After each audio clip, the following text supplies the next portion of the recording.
پوری سپورٹ میں سمجھتا ہوں کہ اس کا تقاضا یہ ہے کہ یہاں پر جبر اور ظلم اب ختم ہونا چاہیے اور کشمیریوں کو بھی ان کا حق ملنا چاہیے پلیبسائٹ کا، سیلف ڈٹرمنیشن کا۔ اس کے ساتھ میں نے پاکستان کے اندر جو ہماری جو چیلنجز ہیں اس کا ذکر کیا، خاص طور پر جو ہمارے معاشی چیلنجز ہیں۔ میں یہاں پر تفصیل میں نہیں جاؤں گا، لیکن یہ کہوں گا کہ پچھلے 16 ماہ میں بھی اللہ تعالیٰ نے ہمیں یہ استعداد بخشی کہ ہم نے پاکستان کو ڈیفالٹ ہونے سے بچا لیا، اور اس کی تمام شروعات اس سے پچھلی حکومت نے کی تھیں۔ پاکستان ڈیفالٹ کے دہانے پہنچ چکا تھا، اور اب تعالیٰ نے اپنی کمال مہربانی سے اور اجتماعی کاوشوں سے ڈیفالٹ سے نہ صرف بچے بلکہ ایک سٹینڈ بائی ایک ایگریمنٹ بھی ہوا، اور اس کا آج الحمدللہ پھل یہ ملا ہے کہ ہمارا ایک جو ایکسٹینڈڈ پروگرام وہ 25 تاریخ اسی مہینے وہ منظور ہوا $7 ارب کا۔ اسی دن میری IMF کی جو MD ہیں کرسٹلینا، ان سے ملاقات ہوئی۔ اسی دن میری ورلڈ بینک کے صدر اجے بنگا سے ملاقات ہوئی، اور دونوں نے پاکستان کی جو معاشی صورتحال ہے اس کے اوپر انہوں نے بہت ہی مثبت انہوں نے بیانات دیے، اور کہا کہ پاکستان اب الحمدللہ جو ایک بہت ہی گہرے سمندروں میں جو پاکستان معاشی طور پر ہچکولے کھا رہا تھا اس سے نکل چکا ہے، اب سٹیبلٹی اور ترقی کی طرف اب انشاءاللہ ہم رواں دواں ہیں۔ تو میں سمجھتا ہوں کہ یہ عالمی اداروں کا یہ بیان آج بھی میں نے پڑھا ہے، جو نیتن ہے ان کا IMF کا جو ایک نمائندہ، اس کا ایک آرٹیکل چھپا ہے، اور اس میں انہوں نے لکھا ہے کہ پاکستان اب استحکام اور معاشی ترقی کی طرف اب رواں دواں ہے۔ آپ سب جانتے ہیں کہ الحمدللہ مہنگائی اس وقت 9.6% پہ ہے، جو کہ اسی مہینے پچھلے سال 32% پہ تھی، اور اسٹیٹ بینک نے ابھی پالیسی ریٹ 2% کم کیا ہے، جو کہ اب 17.5% پہ آ چکا ہے۔ اور اسی طریقے سے پاکستان کے اندر جو عام اشیاء خرد و نوش ہیں ان کی قیمتیں بھی مستحکم ہو رہی ہیں، اور وہ جو بوجھ تھا، بدترین مہنگائی کا بوجھ غریب آدمی کو جس نے اپنے بوجھ تلے کچل دیا تھا، وہ الحمدللہ اب وہ صورتحال بہت بہتر ہو چکی ہے، اور معاشی ترقی کی طرف ہم انشاءاللہ بڑھ رہے ہیں۔ لیکن اس کا مطلب یہ نہیں کہ ایوری تھنگ از ہنکی ڈوری۔ بے پناہ محنت، بے پناہ قربانی، بے پناہ پسینہ بہانا ہوگا، جو ہمارا جو ٹیکس بیس ہے اس کو بڑھانا ہوگا۔ جو لوگ پہلے ٹیکس دیتے ہیں ان کے اوپر مزید ٹیکسوں کا بوجھ لا دیں گے، نہ ملک ترقی کرے گا، نہ ٹیکس بڑھیں گے، نہ معاشی ترقی ہوگی۔ ہمیں ٹیکس بیس بڑھانا ہوگا، اور اشرافیہ جس کی ذمہ داری ہے، آج تک اگر قربانی دی ہے پاکستان میں تو عام آدمی نے دی ہے، چاہے وہ مہنگائی ہو ان کے اوپر بوجھ پڑا، چاہے وہ ٹیکس لگے ان کے اوپر بوجھ پڑا، چاہے دوسرے اخراجات ان کے اوپر بوجھ پڑا۔ آج عام آدمی 77 سال قربانی دیتا ہے، آج قربانی دینے کا وقت اشرافیہ کا ہے۔ جو ہیوز جو ہیں، ہیو ناٹس تو بیچارے مہنگائی کے بوجھ تلے پس گئے، اور انشاءاللہ ان کو اب اس میں سے نکالنے کا وقت ہے، اور جن کو اللہ تعالیٰ نے صاحب حیثیت بنایا ہے ان کا آج یہ فرض ہے، اور مجھے یقین ہے کہ وہ بڑھ چڑھ کر اظہار اور قربانی کا مظاہرہ کریں گے، اور پاکستان کی ترقی اور خوشحالی میں اپنا ہاتھ بٹھائیں گے۔ میں پہلے بھی بات کر چکا ہوں، آج پھر کہنا چاہتا ہوں کہ IMF کا پروگرام یہ پایا تکمیل تک نہ پہنچتا اگر ہمارے انتہائی برادر ملک سعودی عربیہ، انتہائی برادر ملک UAE، متحدہ امارات، اور انتہائی دوست ملک،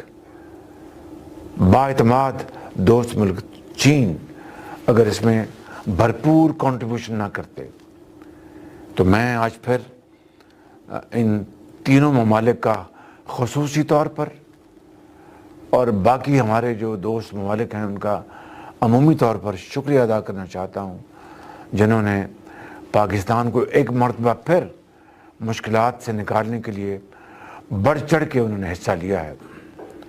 اور اس کے ساتھ ساتھ میں اس IMF پروگرام کی جو تکمیل کے جو مراحل ہیں اس میں وزیر خزانہ، سیکرٹری خزانہ اورنگزیب صاحب، چودھری امداد اللہ بسال صاحب، فارن منسٹر اسحاق ڈار صاحب اور فاطمی صاحب بیٹھے ہیں، ان کی بڑی اس میں ان کی کوآپریشن ہے۔ چین میں ہمارے جو سفیر ہیں اور پاکستان میں جو چین کے سفیر ہیں، اور اس طرح درجہ بدرجہ سب نے حصہ ڈالا ہے۔ اور اس کے ساتھ یہ بات نامکمل اور ادھوری رہے گی اگر میں چیف آف آرمی سٹاف کا نام لوں، جنہوں نے ذاتی طور پر ان میں بے پناہ کاوشیں کی ہیں اپنی پوری ٹیم کے ساتھ، اور مجھے یہ کہنے میں کوئی باک نہیں کہ انہوں نے خصوصی دورہ کیا برادر ملک کا اور جا کر IMF کے حوالے سے بات کی۔ تو میں سمجھتا ہوں کہ یہ وہ اجتماعی کاوشیں ہیں جس کو میں کہتا ہوں ٹیم پاکستان، جس کو میں کہتا ہوں کہ ٹیم ورک، جوائنٹ ورک، جس کے نتیجے میں اللہ تعالیٰ کے فضل و کرم سے یہ IMF کا پروگرام ہوا، لیکن یہ بار بار نہیں ہوگا۔ I hope and pray to God this will be the last time۔ مجھے اعتماد ہے انشاءاللہ کہ پاکستان کے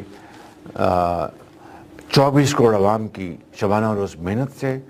حکومت پاکستان کی محنت سے ہم انشاءاللہ اپنے اس مشن میں کامیاب ہوں گے۔ میں IMF کا بھی شکریہ ادا کرتا ہوں کہ انہوں نے ہم پہ اعتماد کیا، اور اللہ تعالیٰ کا بے پایہ فضل و کرم ہے کہ ہم آج مشکلات سے نکل کر ترقی کی طرف ہم بڑھنے جا رہے ہیں۔ ایک ایک پائی قوم کی ہمیں بچانی ہوگی، اخراجات میں کمی لانی ہوگی، اور عوام کو سہولتیں ان کی دہلیز پر پہنچانی ہوں گی، تب جا کر انشاءاللہ یہ ہمارا خواب شرمندہ تعبیر ہوگا جس کے لیے لوگوں کی آنکھیں 77 سال سے ترس گئی ہیں۔ میں اپنے آپ سے پہلے مخاطب ہوں اور پھر پوری قوم سے کہ اب وہ وقت آ گیا ہے کہ ہم محنت کو ہم سکہ راج الوقت بنائیں اور میرٹ کو سکہ راج الوقت بنائیں، تو کوئی پہاڑ سمندر ہمارے راستے میں رکاوٹ نہیں ہوگی۔ میں نے 2018 میں کہا تھا کہ ہم نے چارٹر آف ڈیموکریسی سائن کیا، آئے چارٹر آف اکانومی سائن کریں۔ اس کو جس طرح پایا حقارت سے ٹکرایا گیا وہ تاریخ کا حصہ ہے۔ پھر میں نے کہا، پھر بطور لیڈر آف دی ہاؤس اب پھر میں نے اس کو دوبارہ ریٹریٹ کیا ہے۔ میں نے کل اپنی تقریر میں بڑی وضاحت کے ساتھ، بہت صراحت کے ساتھ ساری بات بیان کی ہے۔ فلسطین کی جو آزاد ریاست کے قیام کے لیے اور 1967 کے جو جغرافیائی جو بارڈرز ہیں ان کے اوپر ہمیں جانا ہے، تو 9 مئی کے حوالے سے جس طرح جناب ہاؤس پر دھاوا بولا گیا، میں سمجھتا ہوں کہ ہمارے وہ شہید جنہوں نے پاکستان کے لیے اپنی جانوں کا نذرانہ پیش کیا تھا، ان کی روحیں تڑپ گئی ہوں گی۔ جس طرح GHQ پر ایک مذموم حرکت کی گئی اور ہمارے جو شہداء کی قبروں کی ان کی بے حرمتی کی گئی، جس طرح ہمارے غازیوں کی بے حرمتی کی گئی، ایک ناقابل معافی جرم ہے۔ یہ بالکل میں سمجھتا ہوں کہ اس کے اوپر کوئی کمپرومائز نہیں ہے۔ انشاءاللہ وہ میرے قائد میاں محمد نواز شریف کا جو خواب تھا اور ہے کہ پاکستان ایشین ٹائیگر بنے گا، تو ان کے تیسرے دور میں جب وہ وزیر اعظم تھے 2000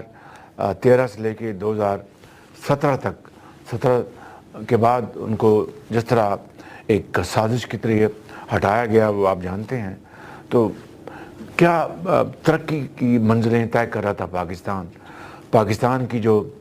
اپنا GDP تھی وہ 6% کو کراس کر گئی تھی. پاکستان میں مہنگائی جو تھی وہ 3.5% تھی, آج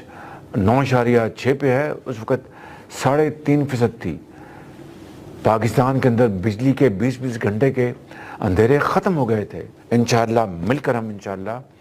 پاکستان کی حالت سنواریں گے اور مل کر اجتماعی کاوشوں سے پاکستان کو وہ مقام انشاءاللہ اللہ تعالیٰ دے گا. پاکستان کے عوام کی بے پناہ محنت, ریاضت اور قربانیوں کے نتیجے میں جو اس کا حق ہے. برطانیہ سے ہمارے بڑے اچھے تعلقات ہیں. ایک ہمارا دوست ملک ہے. برطانیہ پاکستان کی ترقی اور خوشحالی کو بہت سپورٹ کرتا ہے, اور میں خود اس کا